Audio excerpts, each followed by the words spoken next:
আসসালামু আলাইকুম। স্বাগতম সবাইকে আমাদের চ্যানেলে। আশা করি সকলে ভালো আছেন। বেসরকারি এমপিওভুক্ত শিক্ষকদের আগস্ট মাসের বেতন ভাতার বিল আগামী ২৩ আগস্টের মধ্যে সাবমিট করতে হবে প্রতিষ্ঠান প্রধানদের। এই সময়সীমার মধ্যে তথ্য না দিলে আগস্ট মাসের বেতন পাবেন না কোনো শিক্ষক কর্মচারী। বুধবার ২০ আগস্ট মাওসির পরিচালক প্রফেসর বি.এম. আব্দুল হান্নান স্বাক্ষরিত এক বিজ্ঞপ্তিতে এ তথ্য জানানো হয়। বিজ্ঞপ্তিতে মাওসি বলেছে, এমপিওভুক্ত শিক্ষক কর্মচারীদের এমপিও এর অর্থ ১ জানুয়ারি ২০২৫ হতে ইএফটিতে প্রদান করা হচ্ছে এবং জুলাই ২৫ মাস পর্যন্ত সরাসরি শিক্ষক কর্মচারীর স্ব ব্যাংক অ্যাকাউন্টে প্রেরণ করা হয়েছে।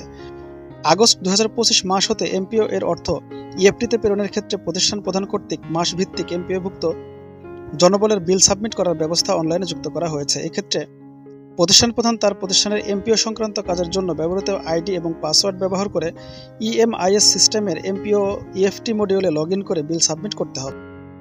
এক্ষেত্রে সংযুক্ত নির্দেশিকা অনুসারে তার প্রতিষ্ঠানের প্রত্যেক শিক্ষক কর্মচারীর জন্য আলাদা আলাদাভাবে বিধি মোতাবেক প্রাপ্য এমপিও এর অর্থ সঠিকভাবে নির্ধারণ করে বিল সাবমিট করবেন। দাখিলকৃত বিলের একটি কপি ডাউনলোড করে প্রতিষ্ঠান প্রধান এবং প্রতিষ্ঠান পরিচালনা পর্ষদের সভাপতি স্বাক্ষর করে নিজ নিজ প্রতিষ্ঠানে সংরক্ষণ করে রাখবেন। প্রতিষ্ঠান প্রধান কর্তৃক দাখিলকৃত তথ্য অনুসারে এমপিও এর অর্থ ইএফটিতে শিক্ষক কর্মচারীদের স্ব ব্যাংক হিসাব নম্বরে প্রেরণ করা হবে। বিজ্ঞপ্তিতে বলা হয়েছে, প্রতিষ্ঠানের এমপিও তালিকায় বিদ্যমান শিক্ষক কর্মচারীদের মধ্যে কেউ মৃত্যুবরণ করলে বা পদত্যাগ করলে প্রতিষ্ঠান প্রধান সংশ্লিষ্ট মাসে বিধি মোতাবেক তার প্রাপ্যতা নির্ধারণ করে বিল সাবমিট করবেন।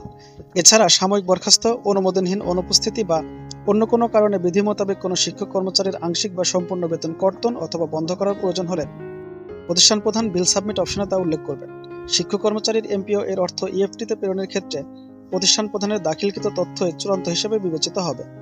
উদ্দেশ্য প্রণোদিতভাবে ভুল তথ্য প্রদান করলে কোনো শিক্ষক কর্মচারীর এমপিও এর অর্থ ইএফটিতে প্রেরিত না হলে তার দায়ভার সম্পূর্ণ প্রতিষ্ঠান প্রধানের উপর বর্তাবে।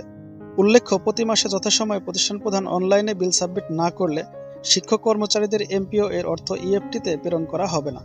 এমতো অবস্থায় আগামী ২৩/৮/২০২৫ তারিখের মধ্যে আগস্ট ২০২৫ মাসের এমপিও এর বিল সাবমিট করার জন্য সংশ্লিষ্ট শিক্ষা প্রতিষ্ঠানের প্রধানগণকে নির্দেশক্রমে অনুরোধ করা হয়েছে।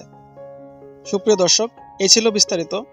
ভিডিওটি ভালো লাগলে লাইক, কমেন্ট এবং শেয়ার করুন এবং অন্যদের জানার সুযোগ করে দিন।